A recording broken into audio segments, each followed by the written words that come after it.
అందరికీ నమస్తే అండి. వెల్కమ్ టు మంచివాడి యూట్యూబ్ ఛానల్.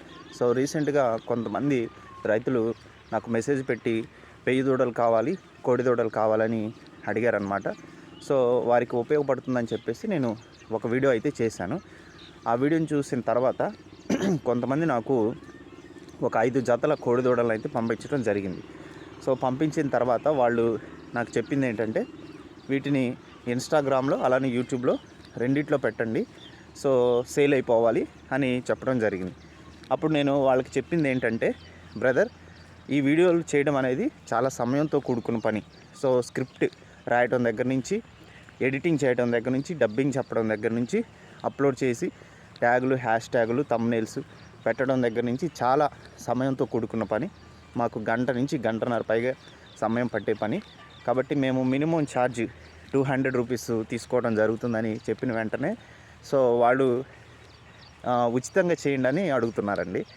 సో వాళ్ళు ఇంకొకటి ఏం చెప్తున్నారంటే, మేము మీ సబ్స్క్రైబర్లు అండి, మీరు మాకు ఉచితంగా చేయండి అని అడుగుతూ ఉన్నారు. సో ఫస్ట్ ఆఫ్ ఆల్ వాళ్ళు 5గురు నాకు పంపించారు. 5గురు ఇదే చెప్పారు, మాకు ఉచితంగా చేయండి, ఉచితంగా చేయండి అంటున్నారు. సో ఈ 5గురులో కొంతమంది ఒక 2-3 రైతులు ఉన్నారు, ఒక 3 వచ్చేసి ఎద్దుల వ్యాపారులు అనుకుంటా. సో వాళ్ళు ఏంటంటే, వాళ్ళ ఆలోచన వాళ్ళ పని అయిపోవాలి, ఉచితంగా వాళ్ళ పని అయిపోవాలి, కానీ ₹1 కూడా జేబులోంచి రూపాయి పోకూడదు అనే థీరీ అనమాట వాళ్ళది. సో అలాంటి వాళ్ళకి నేను ఉచితంగా చేయాలి అంటే ఎంతవరకు న్యాయం అండి? సో మీరు కామెంట్ చేయండి ఈ విషయం పైన. వాళ్ళు పంపించిన కోడి దూడల జతలో రేట్లు ఎలా ఉన్నాయంటే, ఒక జత ₹1,10,000, ఒక జత ₹1,50,000, ఒక జత వచ్చేసి ₹2,10,000, ₹2,20,000 వరకు ధర ఉన్నాయి.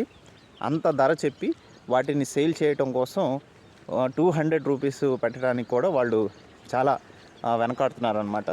సో సమాజం ఎలా ఉంది అంటే చాలా స్వార్థంగా తయారైపోయిందండి.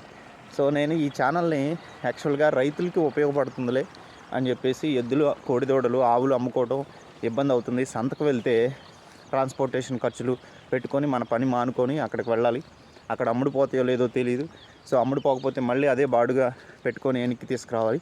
రైతులు ఒక సంతకు వెళ్తే అమ్ముడుపోకపోతే ₹3,000, ₹4,000 నష్టపోతారు అనే ఉద్దేశంతో నేను సర్వీస్ ఓరియంటెడ్గా కొంత రన్ చేస్తున్నాను అండి. నా విలువైన సమయం చాలా వృధా అవుతుంది, నా చదువు పైన కూడా ప్రభావం చూపిస్తుంది. అయినప్పటికీ కూడా నేను ఈ వీడియోలు చేస్తున్నాను, కానీ వీళ్ళు చాలా స్వార్థంగా తయారైపోయింది. సో దీనిపైన, ఈ విషయం పైన మీ అభిప్రాయాన్ని కామెంట్ చేయండి.